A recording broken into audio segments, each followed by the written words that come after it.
Bárbara, professora doutora Bárbara.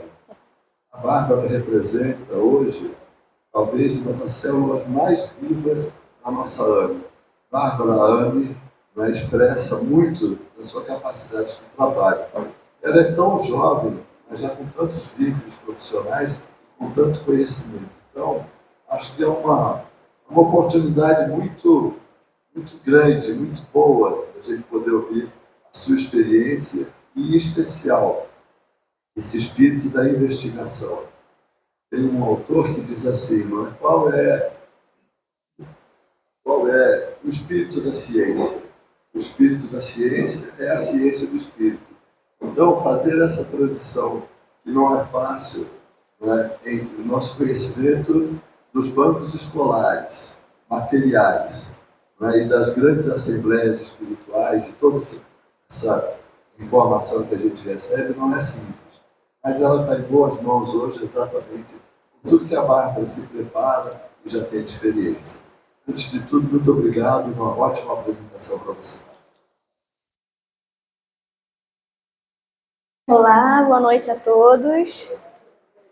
Eu confesso que eu já falei para plateias maiores, mas essa aqui eu fico nervosa, porque são rostos que me conhecem há muito tempo, e isso significa o peso da responsabilidade, né? Esse peso da responsabilidade de falar para as pessoas que têm uma expectativa em mim, e eu sei que vocês têm. Então eu espero que eu possa cumprir um pouquinho, um percentual aí dessa expectativa. Bom, hoje vocês vão conhecer a Bárbara, professora, que eu tive a oportunidade de fazer uma palestra lá no Fundão. A gente tem feito uma aproximação entre os professores, os pesquisadores que têm interesse em estudar a espiritualidade, práticas integrativas, algo que na Universidade Federal do Rio de Janeiro ainda é bem inicial. E aí um professor que foi meu um dos autores, né, de um artigo de mestrado, convidou. Ele está trabalhando, fechou o laboratório dele, trabalhava com animais, e decidiu fazer uma pós em acupuntura, e está querendo agora colocar uma maca de acupuntura no laboratório dele. E uma pessoa de longa data, né, na universidade, tentando agregar, juntar as pessoas e falar sobre isso. Eu tive a oportunidade ele me convidou, Bárbara, vem falar no seminário, vi que você tem falado em outros espaços, ele viu a palestra no INTO, e aí ele sugeriu esse tema.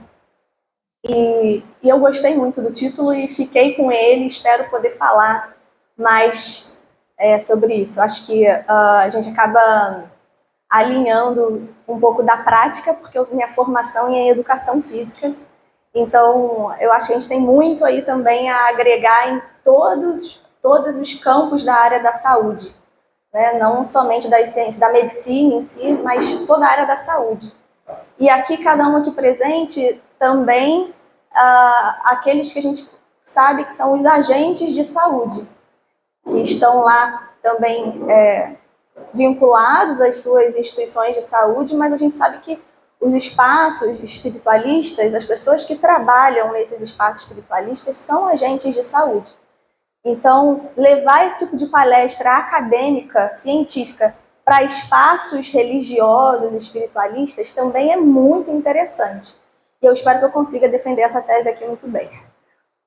Bom, eu declaro que não há conflito de interesse na realização dessa apresentação e, de maneira mais transparente, declaro que, embora eu tenha minhas próprias crenças e práticas espirituais, essa apresentação está toda fundamentada em evidências científicas amplamente reconhecidas no campo internacional. Bom, essa aqui é uma aluna no último ano de medicina da Unirio, e eu atendi ela, eu fiz uma primeira avaliação com ela em fevereiro de 2025, 24 anos.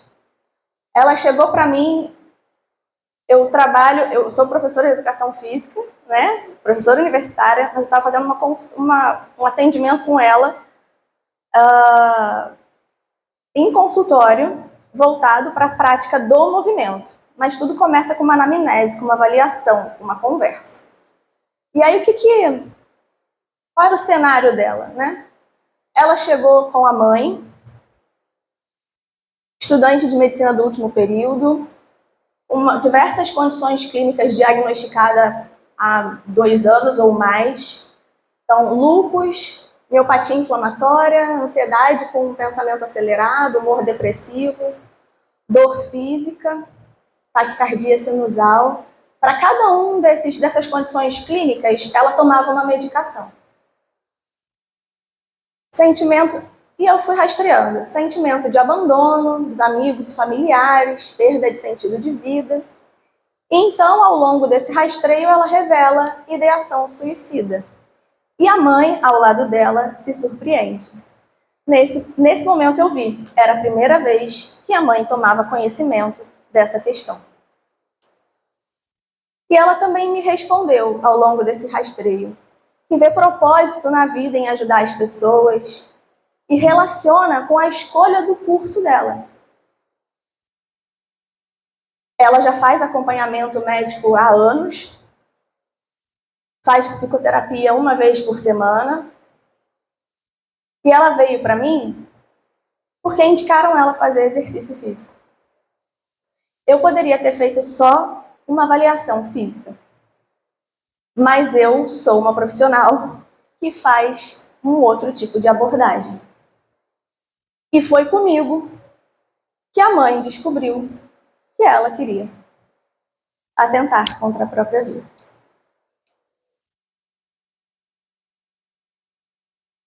Essa aqui é uma senhora de 55 anos, uma mulher que era a primeira disciplina, a primeira aula introdutória da disciplina Teoria e Prática da Atividade Motora Adaptada. Uma turma que não se conhecia. E aí, antes de entrar na prática, a gente fez uma roda para conversar sobre os motivos que cada um desses alunos estavam ali ou via sentido em fazer essa disciplina, Teoria e Prática da Atividade Motora Adaptada. Dar sentido à aula que eles iam fazer. E eu sou uma professora muito das aulas práticas, então eles já vêm com as teorias estudadas de outras aulas. Mas a turma é nova e eu sempre sento com eles no primeiro encontro, em roda, para escutar um pouco de cada um. E aí cada um foi contando. Isso aqui é ilustrativo, não foi num jardim, né? Foi numa quadra. E eu perguntei, o que vocês acham que faz sentido essa aula para vocês? O que vocês pensam sobre essa disciplina? E aí cada um foi falando, poxa, eu tenho uma pessoa na minha família que já amputou um membro. Eu quero trabalhar num espaço de reabilitação, com atividade física inclusiva. Cada um trazendo uma perspectiva, eu não tenho vontade de trabalhar com isso, mas eu acho que vai ser boa essa disciplina para mim, para eu entender melhor como me relacionar com o mundo e com as pessoas, entender as diferenças e como adaptar. E aí chega, cada uma falando um assunto, até que chega uma menina que fala assim, eu tenho um amigo que ele, de uma semana para outra, ele parou de andar, ele ficou acamado. E assim, a gente estava falando sobre diagnósticos de, amputação, todas as doenças até então que nós estávamos falando, condições clínicas, eram diagnosticadas, né? E esse caso eu falei, tá, mas qual foi o diagnóstico? Aí ela, não teve, não sabe o que tem.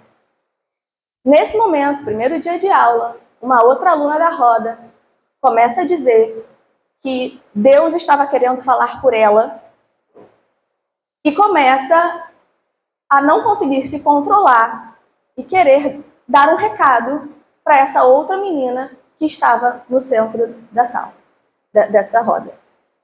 Primeiro dia de aula, ninguém me conhece, Ninguém sabe sobre minhas crenças, sobre as minhas práticas. Ninguém sabe sobre isso.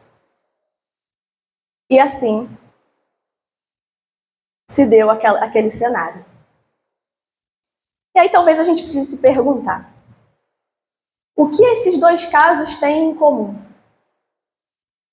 E o que mais te chama a atenção nesses dois casos que eu trouxe para vocês? Alguém quer falar? O que mais chamou a atenção no primeiro e no segundo caso? Alguém quer mencionar alguma coisa, assim, pontual? Só falar. O que chamou a atenção de vocês? No caso 1, caso 2, alguém vai falar? Luiz. Pontual. Alguém?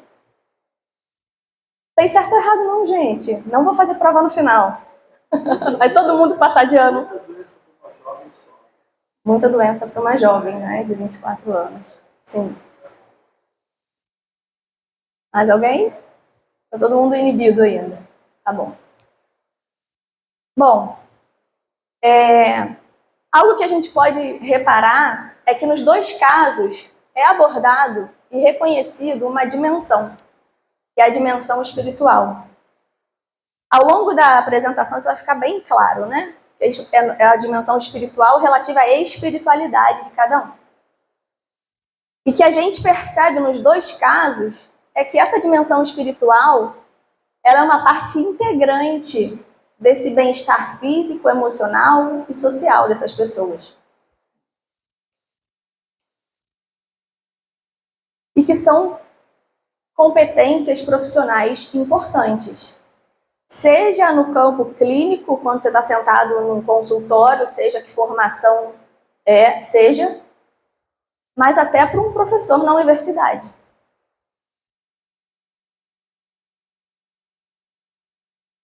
É uma abordagem que a gente precisa começar a enxergar que é centrada na pessoa. Eu contei a história das duas, mas eu não disse o desfecho, né? Então vocês vão ter que ficar presos comigo até o final para poder contar qual foi o final, tá bem? Mas então o que eu fiz nesse processo? Eu fiz uma avaliação dessa dimensão espiritual. Eu me coloquei numa postura que a gente chama cientificamente de presença compassiva. Houve uma integração interdisciplinar, não direta, mas aquela pessoa, aquela menina, já estava sendo acompanhada por outros profissionais. Intervenções e abordagem culturalmente sensível e contextualizada. Vocês vão entender isso tudo ao longo do processo. Mas para a gente poder falar da dimensão espiritual, a gente precisa situar ela no conceito de saúde e por que ela é tão importante. Ela não é importante só em quem frequenta um espaço espiritual, religioso. A gente está falando sobre um outro conceito de espiritualidade que logo à frente eu vou trazer, que se aplica a qualquer pessoa, inclusive um ateu, um agnóstico. Então a gente tem o reconhecimento da espiritualidade pela Organização Mundial da Saúde, que embora no conceito de saúde não tenha o termo espiritualidade, nós vemos logo ela como parte integrante do cuidado integral, inclusive com questionários já validados, para a gente não só investigar essa espiritualidade, mas as dimensões dela. Então nós temos as dimensões da espiritualidade num trabalho bem fundamentado da OMS, como sendo dimensões da espiritualidade. A gente está falando de algo que não necessariamente tem relação com a religião. É algo que tem a ver com todos. Isso vai ficar mais claro quando eu trouxer o conceito. Então, são dimensões que têm relação com a conexão com o ser, ou força espiritual, o sentido da vida, a admiração. Aí, aqui, essa definição aqui está no lugar errado, era para estar aqui embaixo. A admiração, que em inglês é awe. E, embora traduzido, né, admiração, traduzido pela OMS como admiração, E alguns grupos de pesquisa que eu tenho frequentado e palestras que eu tenho escutado em congressos já estão discutindo essa tradução. Alguns grupos bem fortes estão trazendo essa definição como deslumbramento. Tá? Então, vejam como as pesquisas elas estão avançando, tem muita publicação, mas como ainda tem muita coisa para se fazer nesse sentido também, né? Muito ainda a se explorar. Completude e integração, força espiritual, paz interior, esperança e otimismo e fé. Essas são as 8 dimensões que a Organização Mundial da Saúde trouxe como as principais dimensões da espiritualidade, que você poderia medir.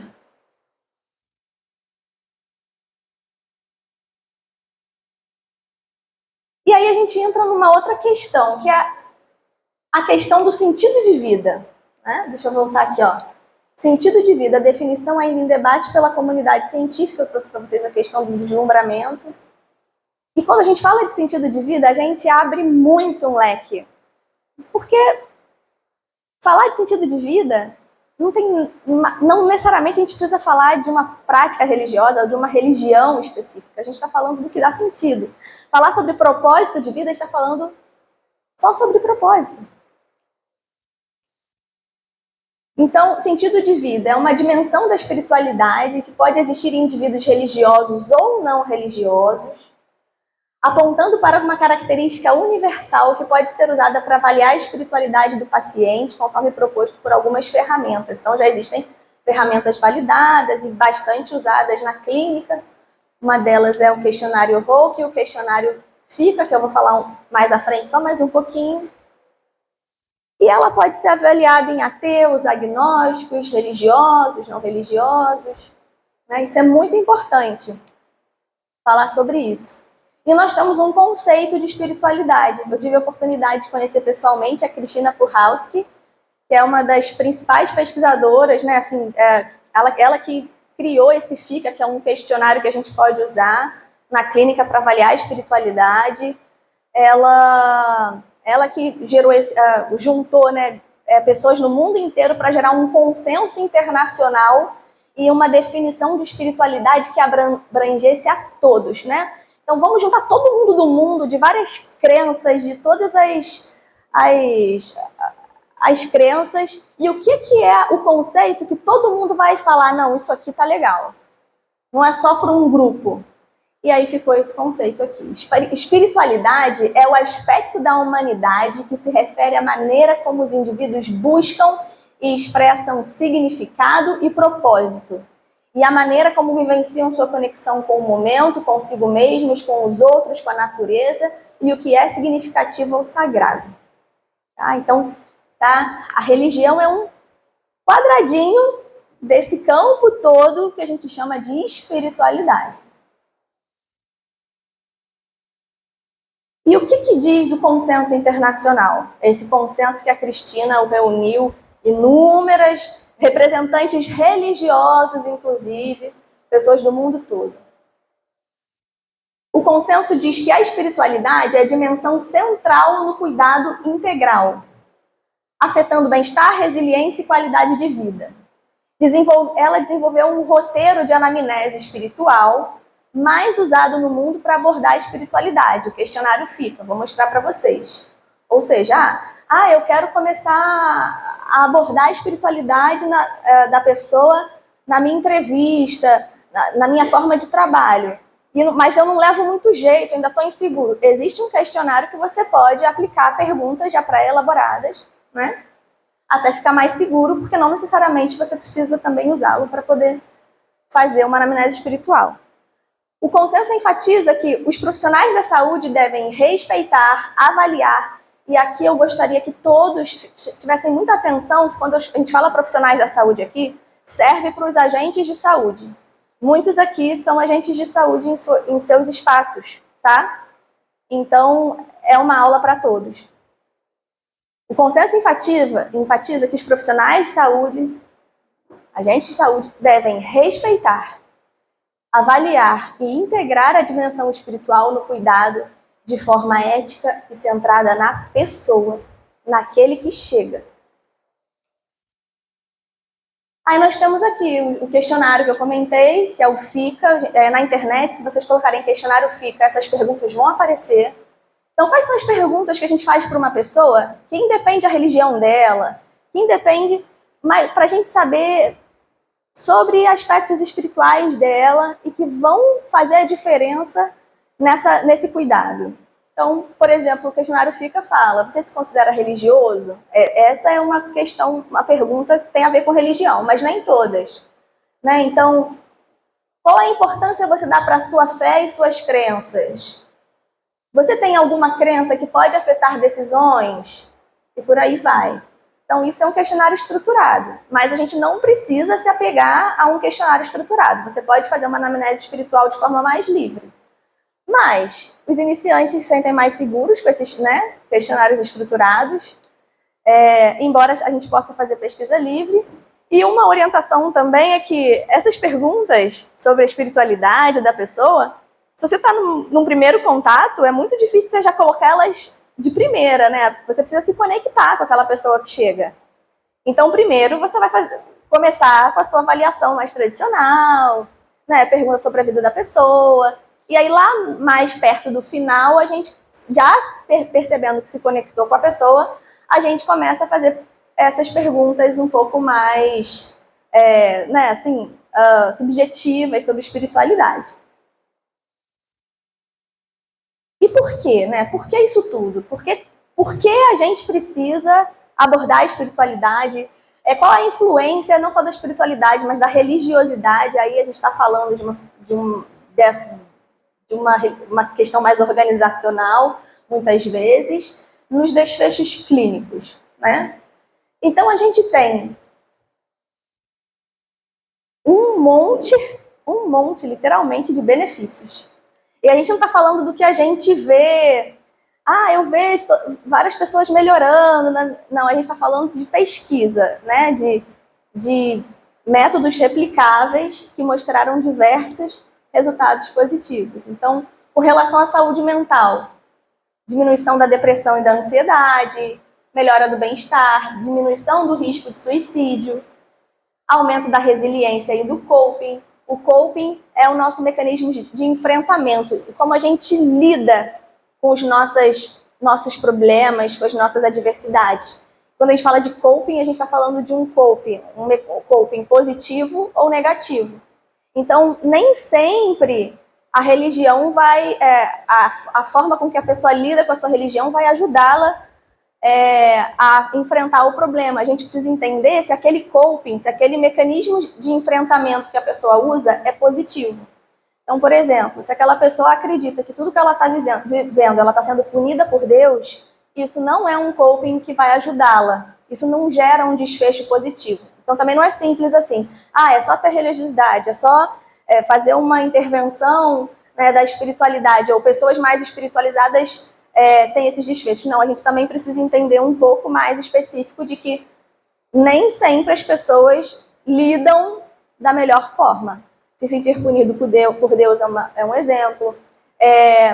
Em religiões que acreditam em outras vidas, achar que está sempre carregando um fardo, né? Como é que é o termo mesmo, Duda? Karma. Assim, e aí o papel de cada espaço religioso de ressignificar essas informações e essas ideias que não levam a desfechos positivos. Teoricamente, se cada agente de saúde conseguir identificar esses mecanismos de coping e ao perceber que a pessoa que chega tem um coping negativo e gerasse intervenções para que essa forma de lidar fosse com um coping positivo, exemplo, Deus te ama do jeito que você é. Exemplo, qual é a lição que isso está te trazendo?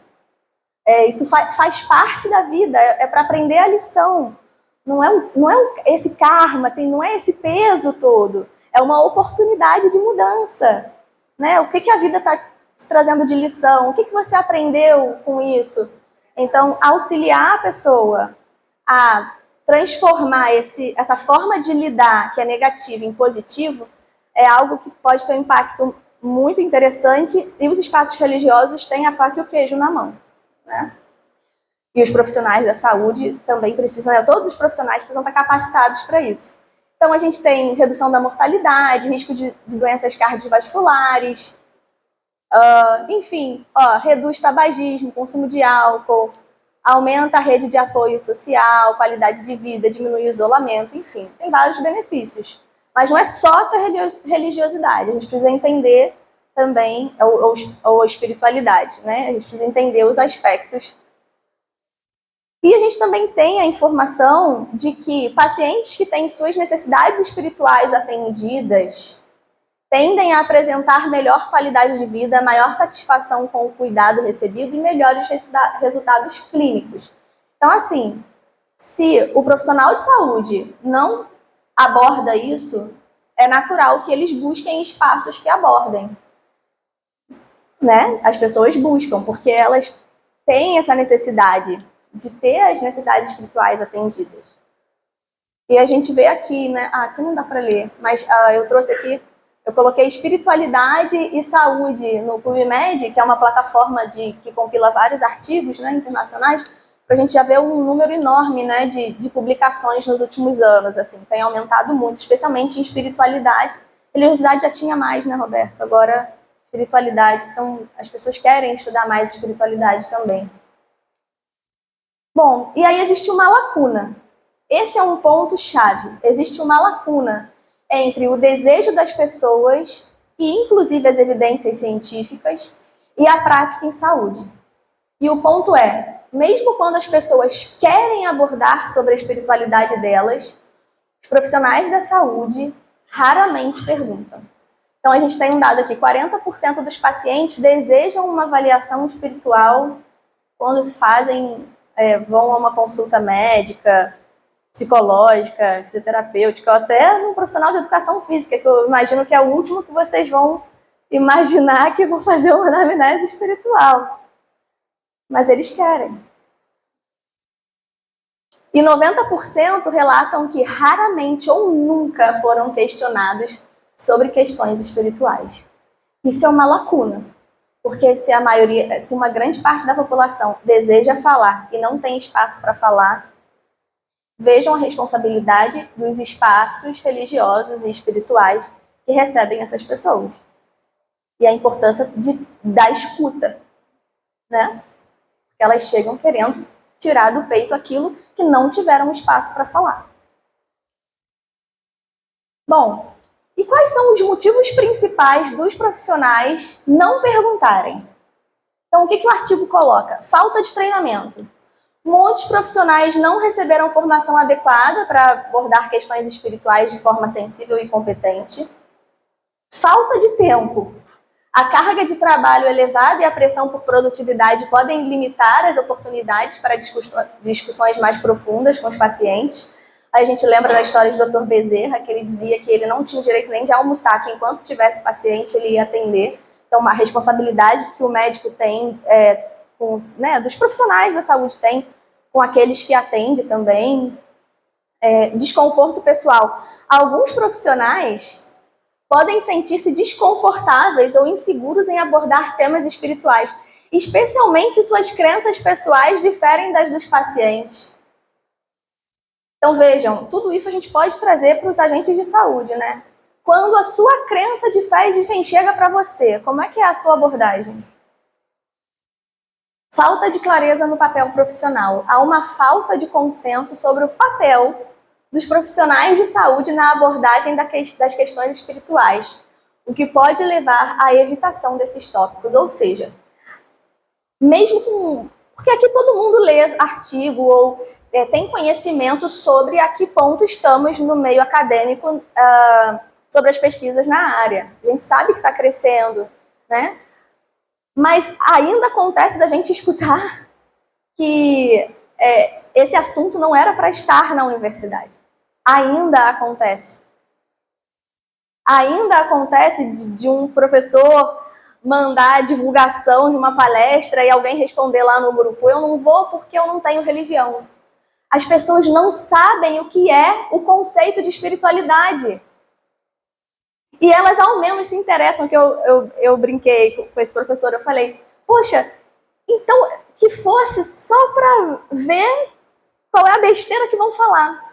Mas às vezes é isso, a gente precisa arranjar formas de também como conquistar as outras pessoas que acham que isso não deveria estar na universidade. Né? E também saber dialogar com essas pessoas. Né? E aí, como a gente pode resolver esses problemas? Então, tem alguns trabalhos que trazem essas questões e é muito pertinente. Tá? Sempre pensem nisso do que eu estou falando, trazendo para o mundo da atuação de vocês. Tá? Então, falta de treinamento, o que a gente faz? Treina. Criação e ampliação de disciplinas na área para todos os profissionais da saúde, inclusive a importância de repensar sobre a obrigatoriedade da disciplina. Porque se tem uma demanda tão grande e importante assim, e os profissionais estão saindo despreparados e a conta não fecha, e a disciplina é eletiva, faz quem quer, a gente não vai resolver essa questão enquanto não for uma disciplina obrigatória. E a gente já tem algumas universidades que têm conquistado espaço e tudo, mas outras não. Né? Então, se for uma demanda vinda de cima, né, todas as universidades vão precisar implementar. Falta de tempo. Se todo profissional de saúde é capacitado dentro da universidade, se todo agente de saúde fosse capacitado dentro da sua própria instituição, não ficaria somente na responsabilidade de uma classe apenas ou de um grupo apenas mais preparado. Né? A área médica já avançou, né? A gente vê pelos encontros dos conselhos, né? As pessoas estão mais à frente, mas, por exemplo, na educação física, em outras áreas, isso ainda é algo que nem se fala. Para não dizer que nem se fala, eu falo. Bom, desconforto pessoal. O desconforto pessoal é uma questão que a pessoa, né, precisamos lidar de forma ética. Formação, treinamento e exercício da profissão com base em evidência científica. Né? Não tem como você ficar desconfortável em fazer algo que precisa ser feito. E a falta de clareza do papel profissional? Precisamos falar mais sobre isso dentro das universidades, quebrar os tabus, mostrar os dados, avançar nas pesquisas com rigor científico, mas também sem perder uma coragem epistemológica. O histórico que nós temos é de pessoas que, para pesquisar na área, precisaram se esconder. Precisaram esconder suas crenças, suas práticas, porque se eles tivessem vínculo oficial com alguma instituição religiosa, poderia ter problema na hora de publicação. A gente vem de um meio em que essas pessoas que chegaram lá e publicaram espiritualidade, elas precisaram mostrar que elas são muito, sabe? Assim, que elas não podia errar. E isso ficou dolorido para essas pessoas, sabe? Então também é hora de uns ajudar os outros para que a nova geração não precise abrir mão da sua própria espiritualidade para estudar a espiritualidade, porque isso não faz sentido. Né? Então, a gente precisa incentivar as lideranças, porque a Cristina falou isso. Eu só consegui implementar na universidade porque tinha uma liderança que estava próxima, mesmo ela sendo a Cristina Kurhauska. Né? Mas na universidade ela era só uma professora de um grupo de professores. Então, é isso. É preciso pensar em políticas públicas. E eu falo isso, eu dou um exemplo da educação física. Gente, todo mundo sabe, tem inúmeros artigos mostrando a importância da educação física escolar no desenvolvimento infantil, crianças que só fazem atividade física organizada na escola.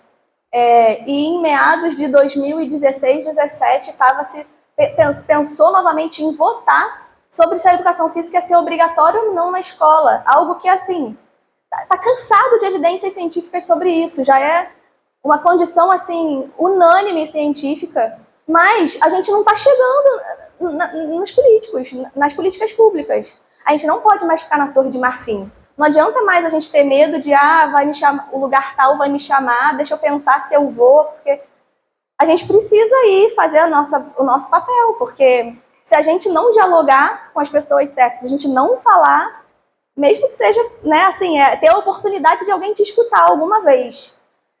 Fica muito difícil. A gente precisa criar pontes. Bom, e a gente tem vários aspectos da espiritualidade centradas na pessoa, que tem relação com as suas crenças, com as suas práticas, com as suas experiências. Todo mundo, muitas pessoas têm essas crenças, que a gente chama de dimensão cognitiva da espiritualidade. Crer em algo maior, por exemplo. É uma dimensão cognitiva da espiritualidade. Mas você tem uma dimensão prática, que é comportamental. Por exemplo, a prática da oração, da meditação.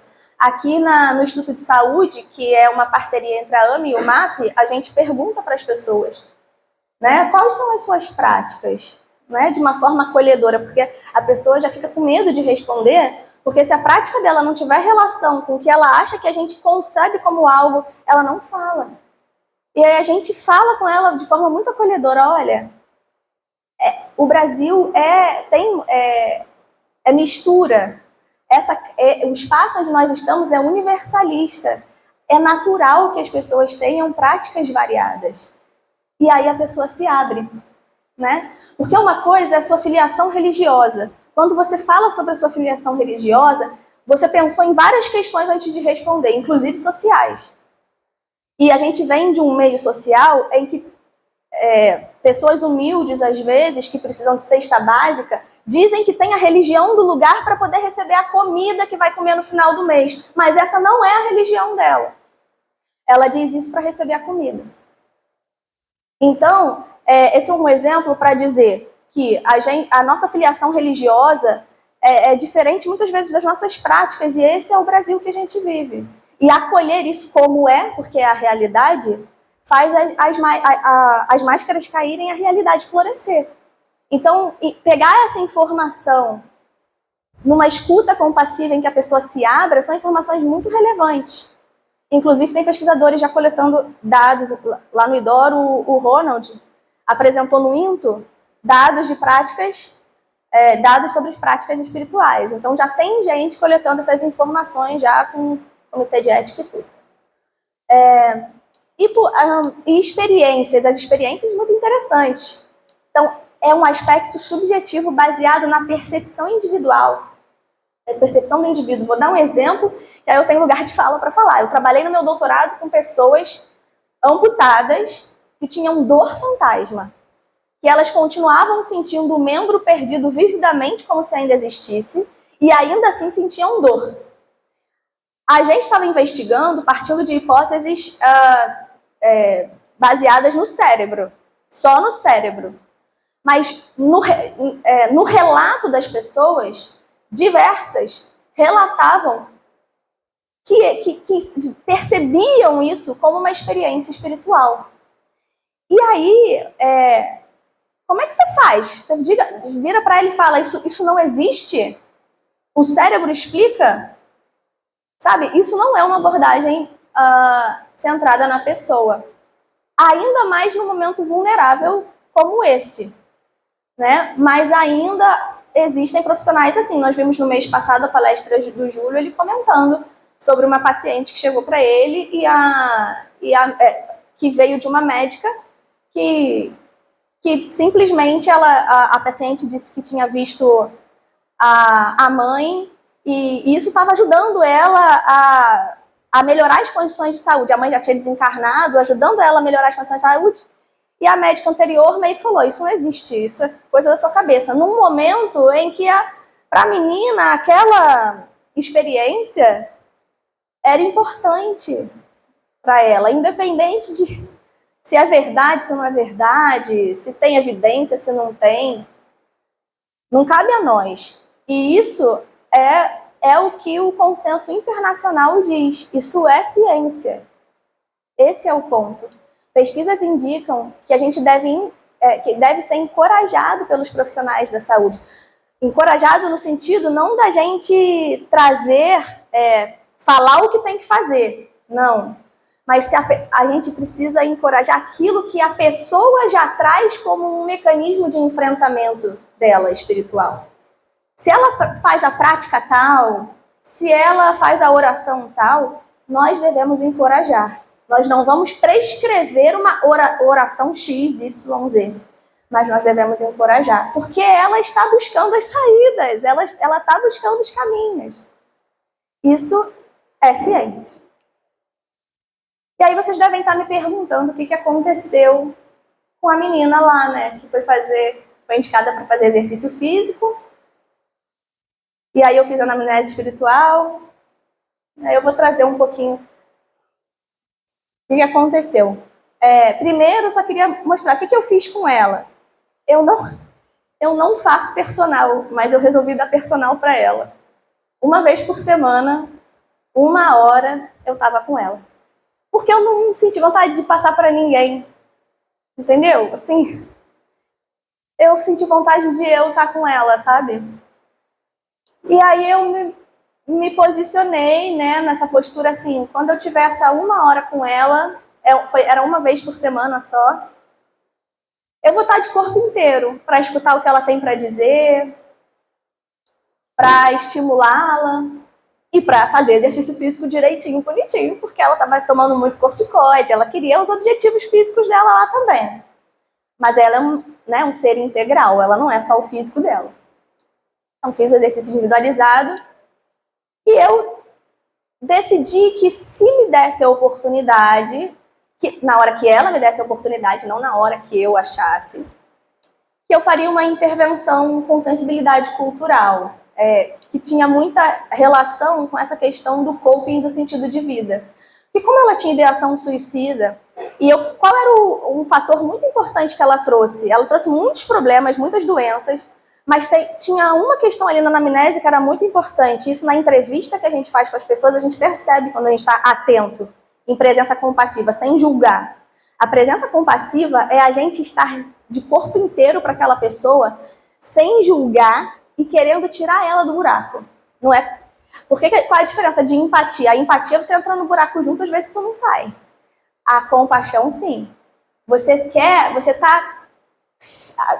tá muito compenetrado em tirar ela do buraco. Então você não pode ir tanto. Você sente com ela, mas o seu objetivo eu não vou julgar.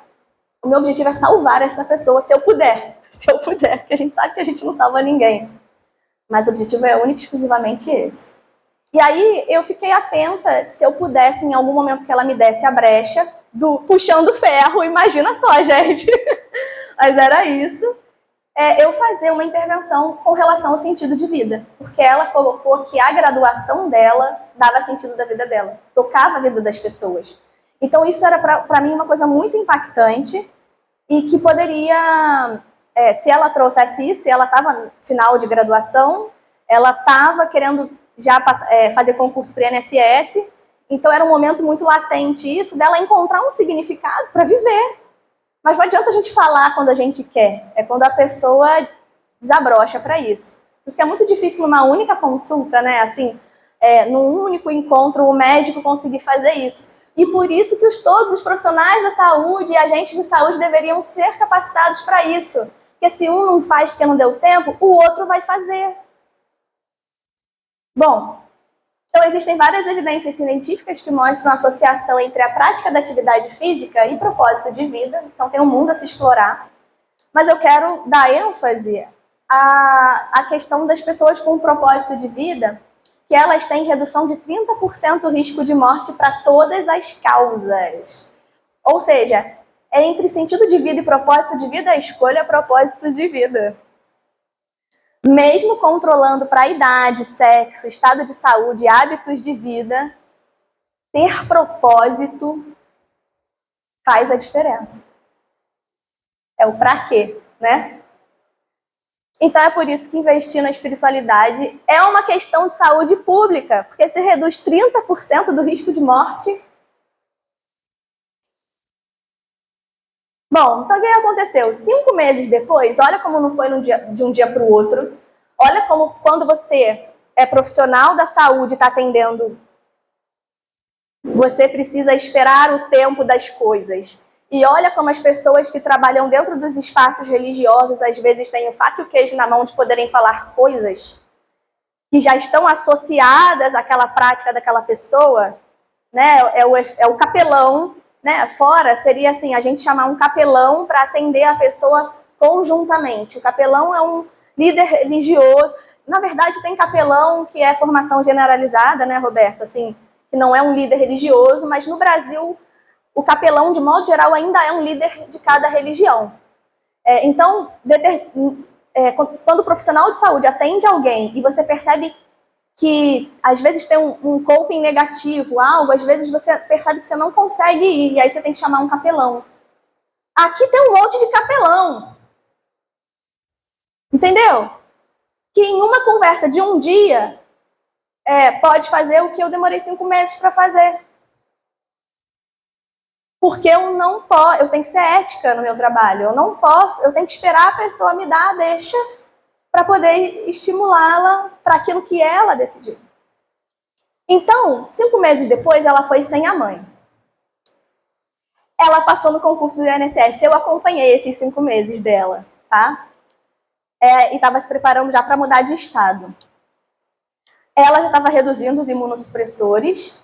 Foi nenhum milagre, né, gente? Assim, fez atividade física, começou a melhorar de saúde mental, começou a reduzir os imunossupressores, começou a fazer outras práticas. Além de fazer comigo, ela estava ainda com a psicoterapia. Psicoterapia e os médicos todos estavam há muito tempo.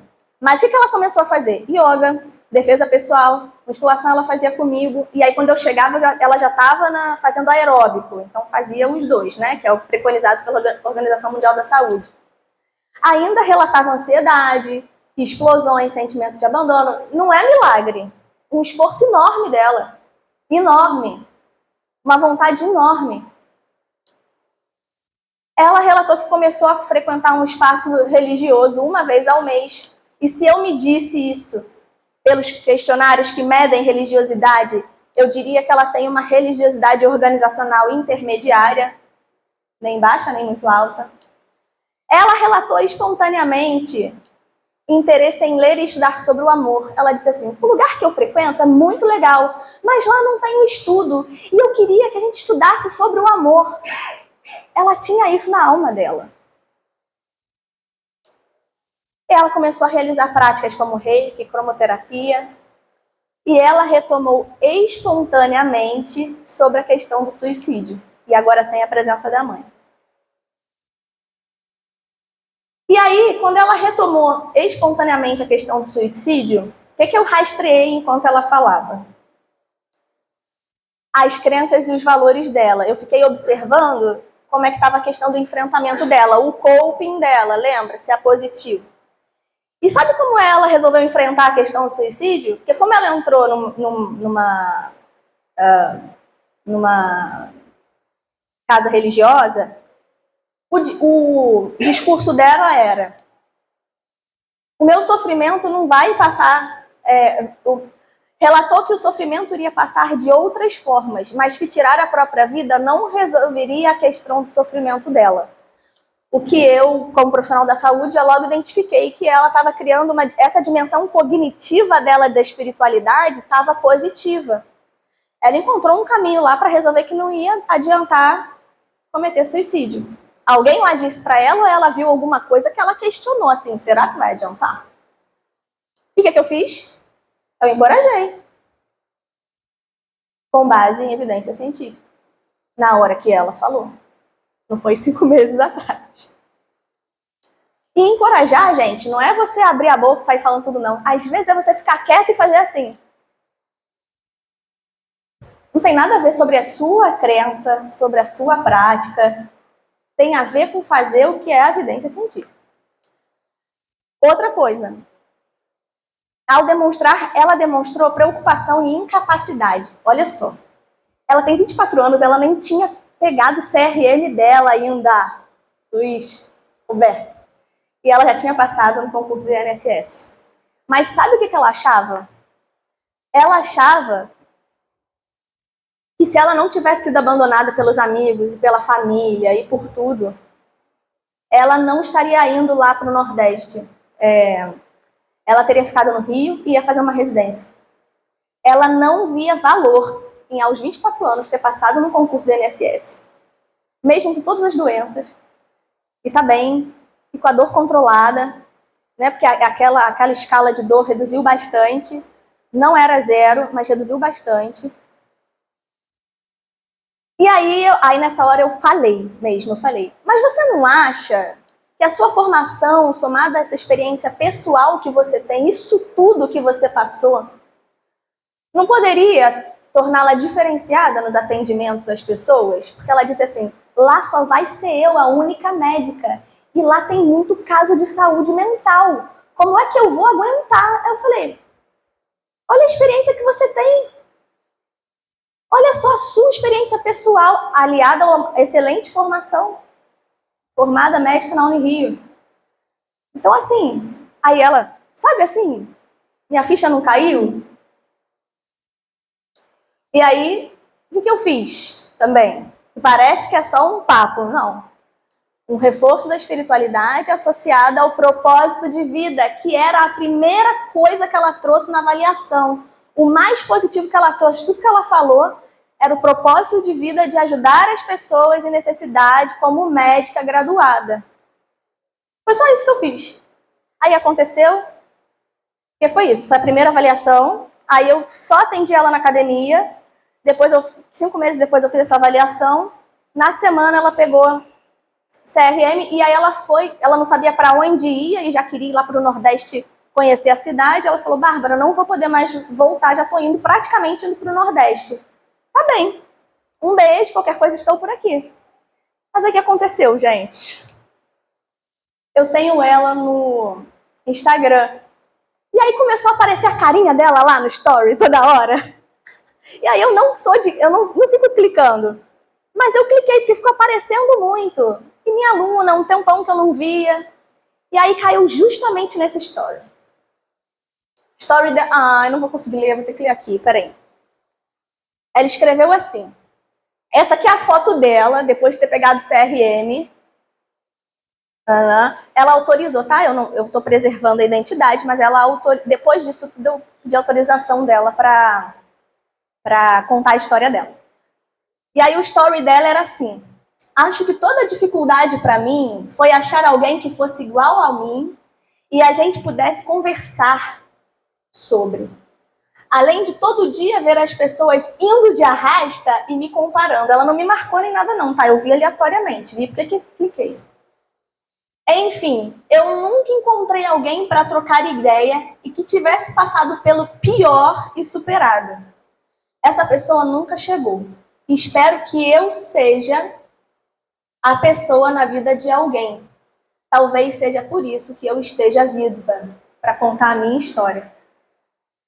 Foi aí que eu vi que fazia tudo sentido.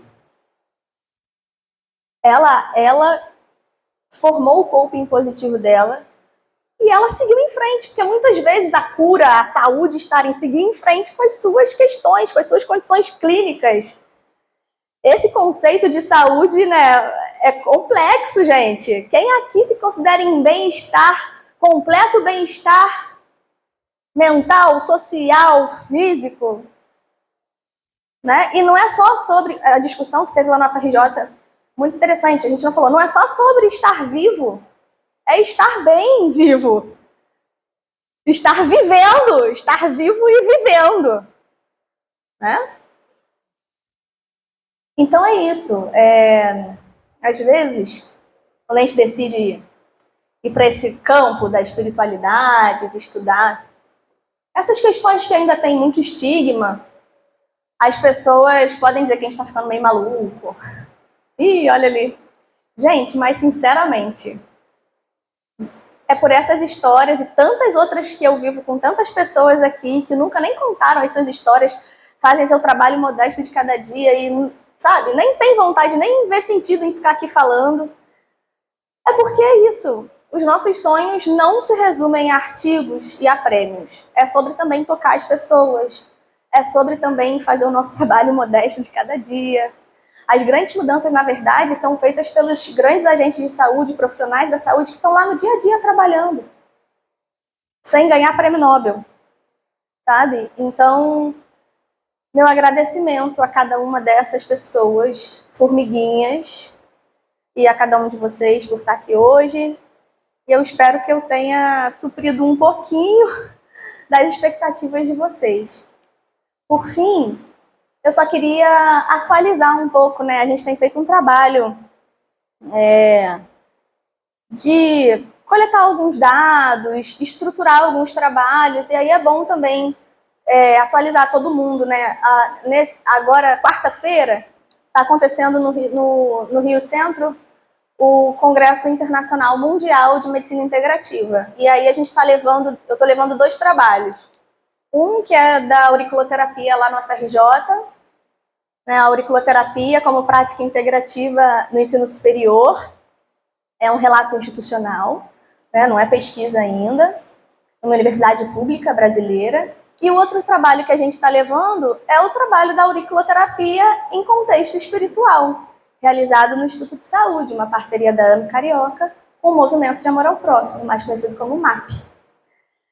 E é a auriculoterapia em contexto espiritual, uma experiência institucional. E aí eu só estou indo levar, mas na verdade esse trabalho de muitas pessoas, muitas mesmo. Aqui eu estou seguindo o que é a ética de colocar os autores, todos os voluntários da auriculoterapia estão como coautores, independente de serem na universidade, que título tem, porque trabalharam para que esse trabalho fosse realizado.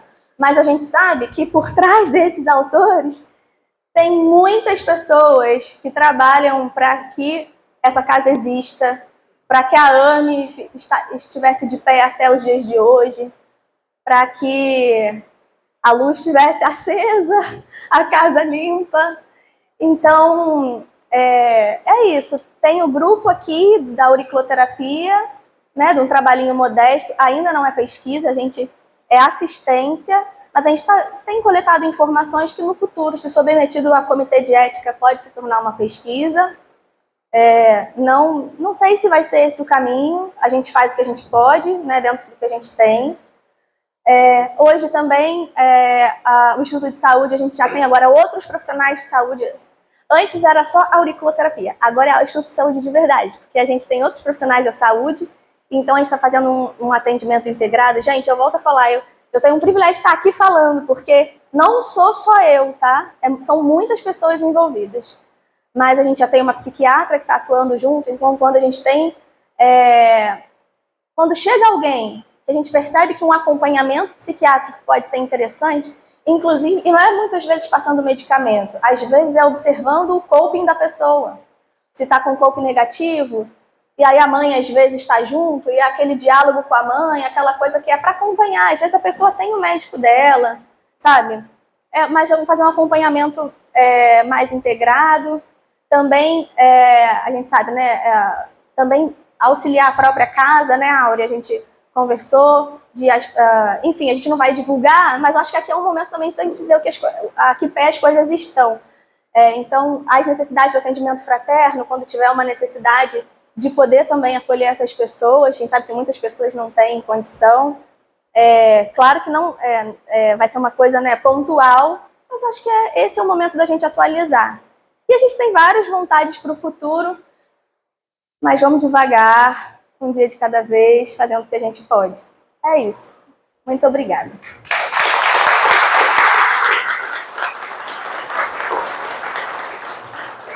Bárbara, você sintetizou alguns aspectos de extrema importância. Existe um ditado antigo, que é a religiosidade, a espiritualidade, independente da religião de cada um, ela crê para ver. E a ciência, ela precisa ver para crer.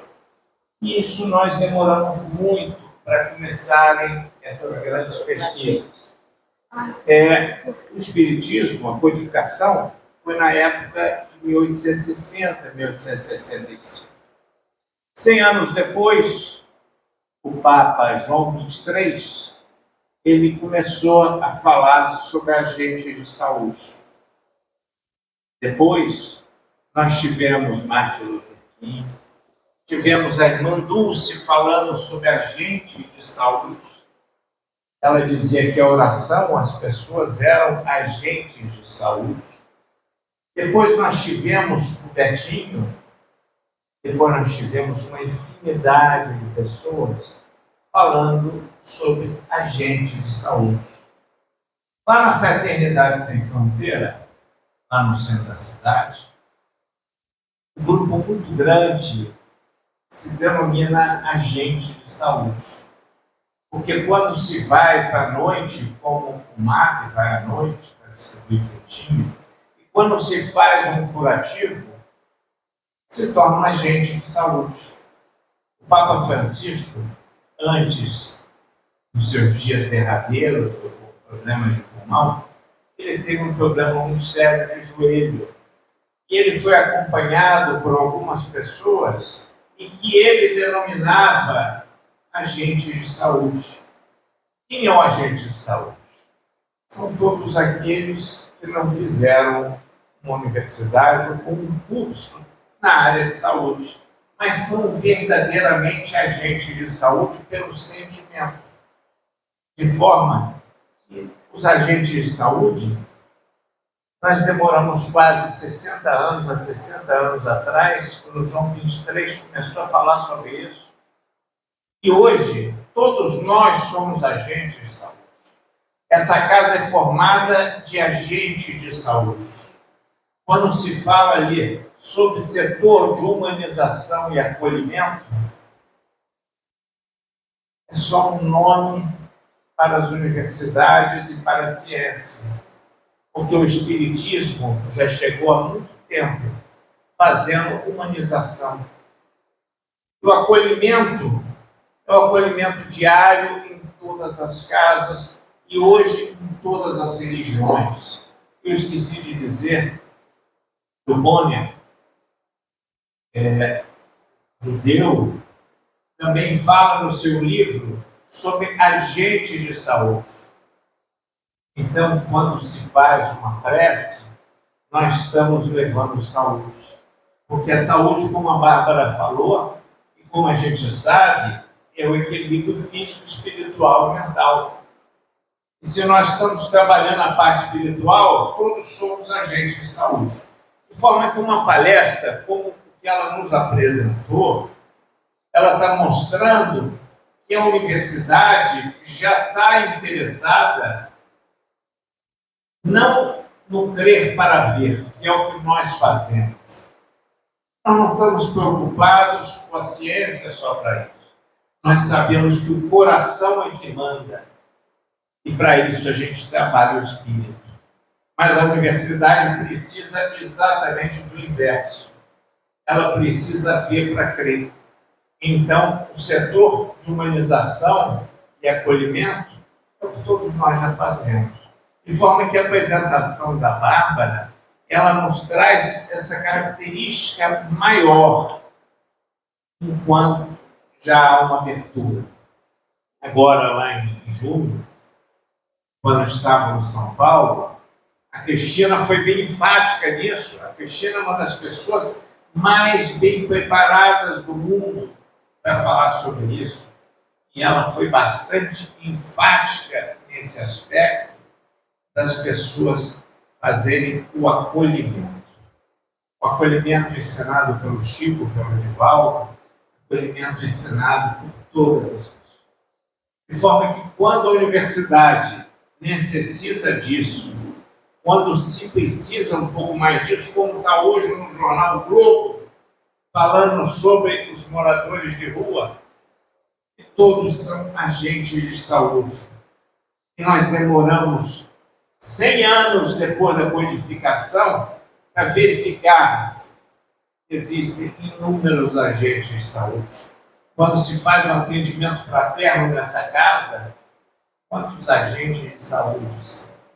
E eu queria enfatizar isso, porque nós temos aqui hoje inúmeros trabalhadores da casa.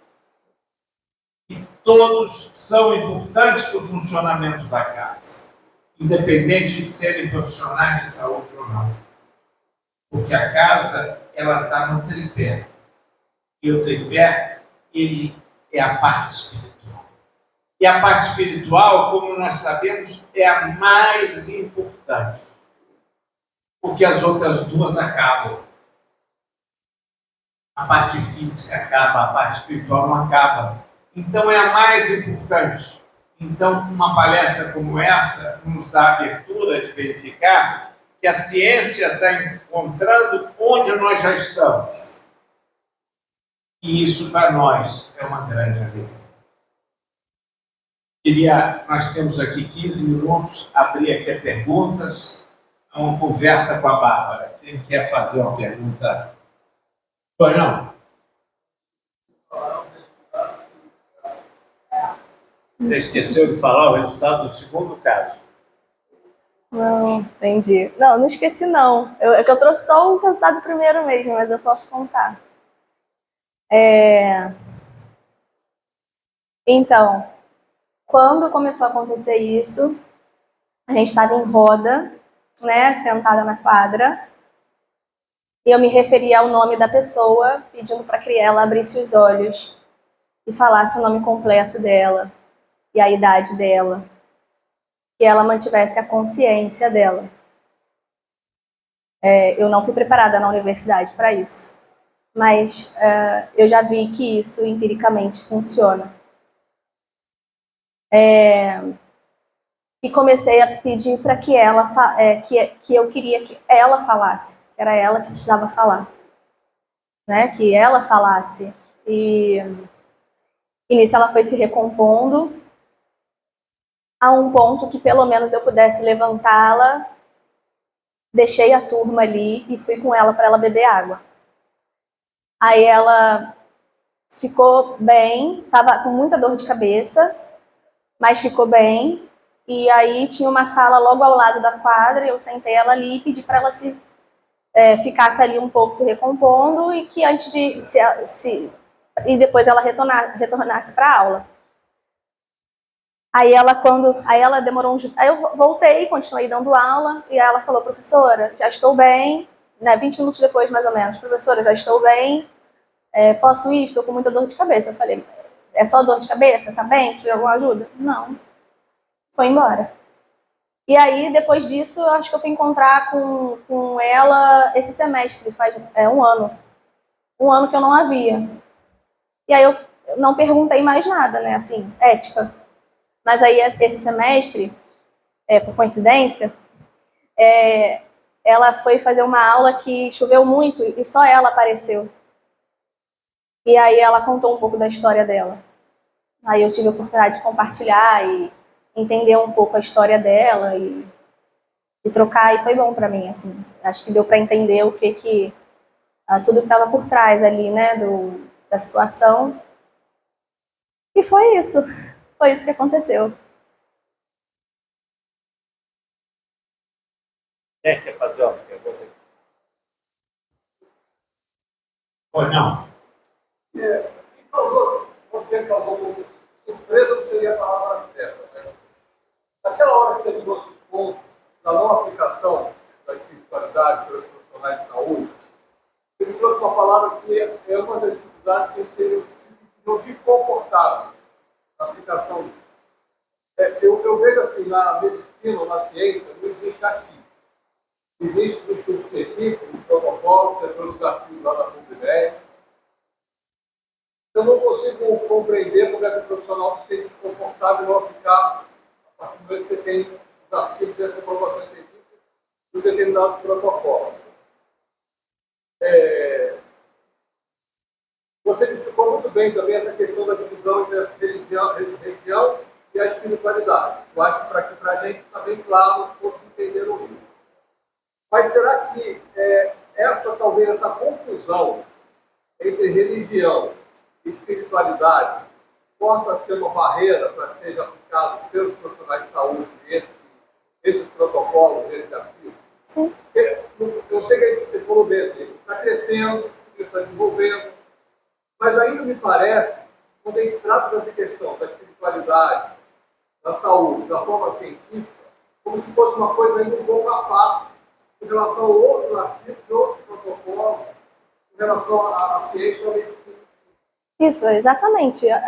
O seu raciocínio, que bom. Percebi que eu fui uma boa professora. É exatamente isso. Por não ter a formação, por não ter uma capacitação desde a graduação, a pessoa não é preparada para isso, e além disso, não é preparada, não entende como fazer, não entende o conceito de religiosidade e espiritualidade, e ainda tem a questão da própria crença dela, porque se ela não foi formada para isso, ela ainda tem a questão de, quando alguém aborda, ela comparar com a própria crença, entendeu? E se tivesse uma formação, ela já, aos poucos, com a prática, ela ia aprender, porque isso é aprendido, a gente vai aprendendo mesmo, como qualquer outra formação, né, na área da saúde, a gente precisa ter a prática. Por exemplo, eu estava dando aula para educação física à distância, flex, semipresencial, pouquíssimas aulas à distância, nutrição, estava assim, o MEC já não pode mais, não vai existir mais educação física, nutrição, nenhuma disciplina da saúde pode ser à distância, você precisa de prática. Como é que você vai fazer? Ser professor de educação física sem fazer prática? Então, enfim, a prática não é só a teoria, você colocar a teoria na prática, e aí é isso. Uma das questões que todo mundo precisa melhorar, os profissionais de saúde, os agentes de saúde, é saber separar. Por que a maioria dos grandes pesquisadores saíram das suas instituições religiosas? Porque como ninguém sabe separar, nem eles conseguiam, eles se afastaram para poder fazer a pesquisa deles. E olha que dor, eu fico imaginando a dor disso, porque geralmente... Isso, então, é uma questão conceitual. Se você não aprendeu esse conceito ao longo da sua formação e aplicou isso, você não sabe, você vai misturar. A pessoa acha que quando fala de espiritualidade está falando de religião.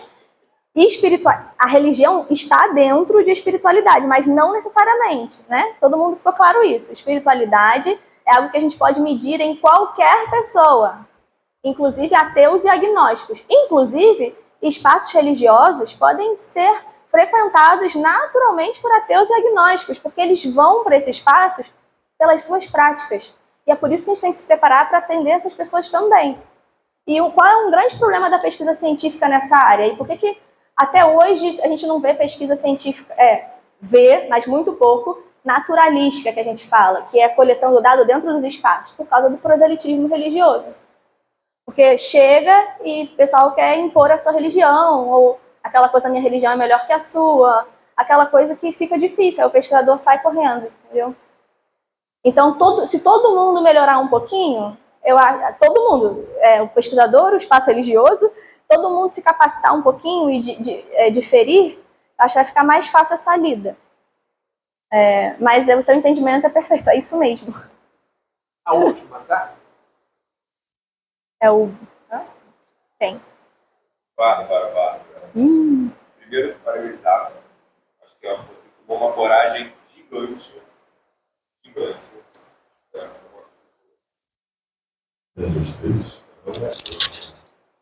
Primeiro, parabenizar, porque é um assunto muito difícil. Muito difícil mesmo. Eu também sou acadêmico, você sabe. Sou da outra área. Eu pego a parte da área física, magnetismo e tudo mais.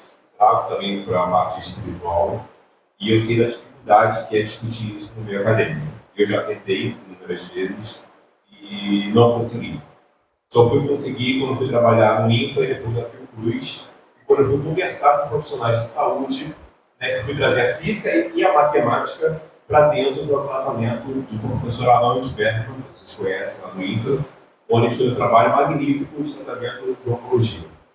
E tudo foi motivado porque eu tive minha mãe e meu pai com câncer ao mesmo tempo. Então, me deixa muito incomodado muitas das vezes como as ciências são separáveis. Você trouxe para mim as prioridades das ciências. Eu falei, opa, vou me inserir aqui. Aí depois, as práticas médicas. Ok, perfeito. Não dá para falar tudo. E você descreveu muito bem isso, perfeitamente. E aí você colocou certos pontos que eu só vou complementar. Essa que é a verdade. Eu acho assim, sensacional que você apresentou. É uma coragem gigante que tem para apresentar esse assunto. Ainda mais porque a gente não está falando que ainda no congresso acadêmico, que seria uma outra pluralidade, que as perguntas não vão nessa direção. Mas quando você coloca a questão do tratamento dessa guria de 24 anos, que depois biomédica, como que a gente vai medir essa dimensão espiritual? Como, não sei se você tem estudo para isso, porque muitas das vezes quando a gente vai tratar um paciente, e aqui mesmo, né, nas tratamento das marcas que eu participo, a gente recebe uma pessoa com diversas dores. Como que a gente pode ter um protocolo, ou sei, um passo a passo, ou uma taxonomia, algum tipo de referencial? Eu estava até lendo os artigos, estava bem pequenininho, está me ajudando aqui a ler, fala muito abertamente, de uma forma muito abrangente. Isso. Ótimo, perfeito. Então eu vou até te incomodar um pouco nesse sentido. Como que a gente pode fazer isso na prática? Isso. Ou você pode trazer um exemplo que você fez. Isso. Eu coloquei um exemplo bem prático que você fez com essa menina, que agora eu não me lembro o nome. Sim. Com essa menina mesmo que depois virou médica, para a gente poder ter noção de medir isso, protocolo. Como é que a gente poderia fazer isso? Acho que seria mais ilustrativo para todo mundo aqui, para ter um entendimento prático disso. Sim, perfeito. Porque eu falo para você que eu tenho muita dificuldade de desenvolver isso. E só para outra fala, só para fechar, a questão do passe. Né? A questão do passe, eu acho que a gente poderia abordar mais isso no meio acadêmico. Trazer o que é o passe no meio acadêmico. Até o tratamento passe é só botar lá mãozinhas, como a gente vê. Mas como a gente pode fazer isso? Provavelmente você deu um passe nessa menina, eu acredito muito nisso.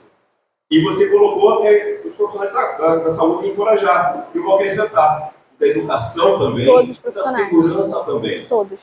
Exatamente. Esse encorajamento também tem que ser, tudo que você falou também serve para o profissional da educação, para a gente falar com nossos alunos. Eu dou aula, faço um projeto lá em Santa Cruz, com turmas do ensino médio, sair das favelas, ali do Antares, do Rola, do 23.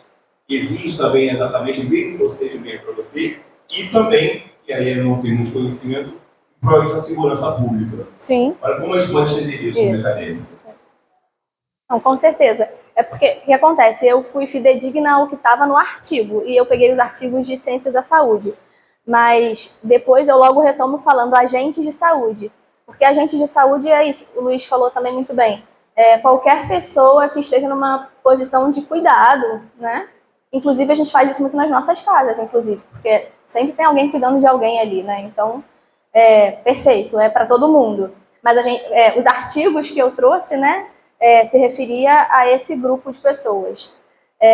O outro ponto, a tendência dos grupos de pesquisa em espiritualidade que estão se formando é exatamente assim, interdisciplinar, inclusive da filosofia e da física e da história e da antropologia. Você está convidado, se você quiser. A gente iniciou esse ano, faz um mês, o departamento de pesquisa da AME, e a gente quer reunir pessoas que possam agregar. Tudo dentro das nossas possibilidades, né? Trabalho de formiguinha. Muitas pessoas se perderam ao longo do caminho por querer fazer uma coisa enorme, e a gente está ainda construindo.